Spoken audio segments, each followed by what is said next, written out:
Let's continue our discussion with Ari Rabin-Havt on the left, the SiriusXM host of The Agenda, and from the right, Republican strategist Phillip Stutts. Ari, we heard the picture of protest being a normal part of our lives, and yet there are troubling aspects where there has not been peaceful protest. There have been calls for the killing of cops and, sadly, the murder of police. Have we forgot what it is to peacefully protest in America? Look, I think Eric Holder nailed it perfectly. First off, protest has been a part of our way of life since before we were a nation. It is every major social change, be it women's suffrage, be it the civil rights movement, be it slavery, has in part ended because of a protest movement.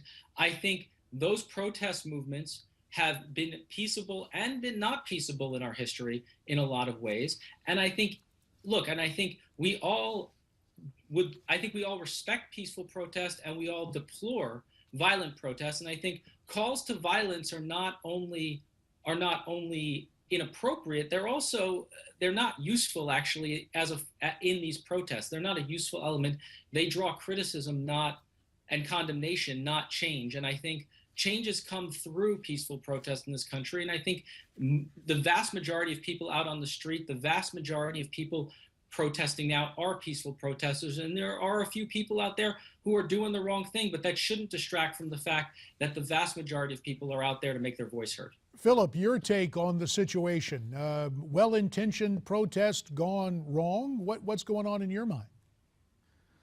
Well, I agree with Holder that we are a country that protests for change. There's nothing wrong with that. The problem is when you have people out there saying, what do we want? Dead cops now?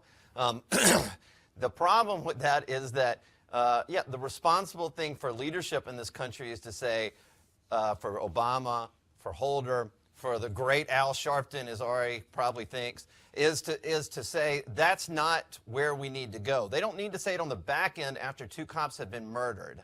And again, there are great African-American leaders in this country, Democrats that are working in the inner cities, working with families, trying to change educational systems and give poor communities better options for their children. Why are those people at the table with Obama? Why is it the race hustler and Al Sharpton who doesn't denounce these horrible calls for dead cops until after cops have died? Point well taken. Speaking of getting to the table with President Obama, Wall Street Journal editorial board member Jason Riley has weighed in on the president's handling of race relations in the country. Let's take a listen, then get your thoughts.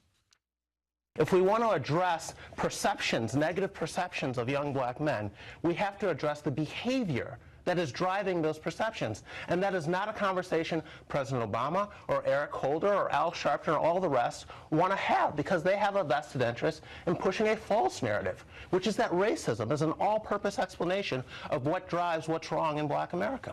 Both of you get 15 seconds. Ari, we'll begin with you. Your response to Jason Riley. I think the president has actually addressed this on numerous occasions, as actually have Al Sharpton addressed the problems of black-on-black violence on numerous occasions. And I'd like to know who those people are who aren't at the table with the president. John Lewis is at the table with the president. There are hundreds of civil rights leaders at the table. Fair enough. Let's let Phillip have his 15. Very quickly. Go, Phillip. 10, actually. Yeah, it's called emphasis on the family and education, and we'll solve a lot of these problems. Fair enough. Gentlemen, we appreciate your insights and analysis. To you both, a happy new year, and America's Forum will continue after this.